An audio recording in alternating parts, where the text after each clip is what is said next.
Learn how to effectively provide solutions to your audience. This is an intimate presentation for the Evolutionary Business Council by Scott Schilling, the Business Growth Authority. So, people flee from pain and strive for pleasure. So here's what virtually every sales trainer and every speaker trainer teaches you. Identify the pain, intensify it, and then provide a solution. Okay, so let me give you a metaphor. Has anybody ever cut themselves? And what happens as you heal? You have a scab. And has anybody ever picked the scab? And then picked the scab? And then just it gets ooey and gooey and gross? It's a terrible metaphor, isn't it? Pretty good. It's absolutely no different when you do that to somebody from the stage. If you take somebody and take them to their deepest, darkest pain, they will flee from it. And they will hide from it.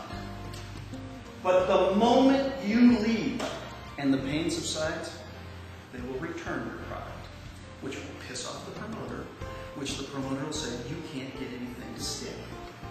And sales without sticking is no sales.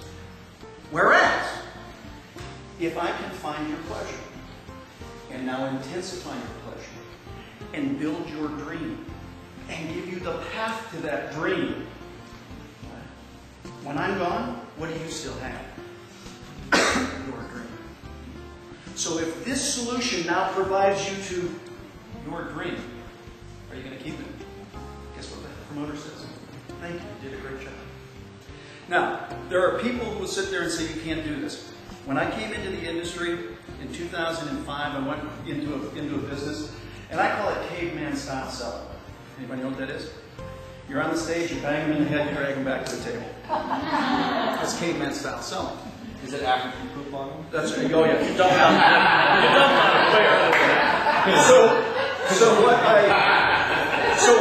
what I said when I went with this company, I said I don't want to be one of you. And the founder of the company said, what do you mean you don't want to be one? I said, I never want to be that guy. I never want to be the guy who's known for selling from the stage. And he said, but it's an honorable profession. I said, but I don't want to have that reputation. So I'll only do this one way, my way. I will teach how to create an environment, and I will do that in our presentation. I will design the presentation. 21,557 words. That's like 1,500 times. Okay? But I will only do it if I can train all our back and room staff as well. And the first thing I did is I wrote an affirmation for the company, which before we opened any door was, I am impacting lives positively, helping people achieve their dreams, and having fun doing it. We set the intention in the room immediately. My prayer before I went on tonight or any time is, Lord, allow me to impact 100% of the lives in this audience positively in one way, shape, or form. Only you know who you sent here to enroll. Allow me to do the best I can to convey the message and be of service to you. That's all I can do. It's my task to do the very best job to make the presentation, to get the information that now takes you on the path you want to go on to begin with. Does that make sense? Yes. See, this is about dream building as opposed to knocking somebody in the dirt. There's buyer fatigue out there. Have you noticed this? Everybody's been kicked in the whatever you want to call it. They've been kicked in whatever region hurts. And they've been kicked again and held down and kicked and kicked and kicked. There's buyer's fatigue out there. So if you're trying to sell something, they don't want to hear it. Whereas if you can now lift people up, they'll run to you. And so quite frankly, this is where, does anybody know Einstein's definition of insanity? Yes. What is it? Continuing to do the same thing over and over again, expecting different results. So you want to... Breaking the showing house, ironing your clothes. That's right. Harrison, that's not insanity. That's just weird.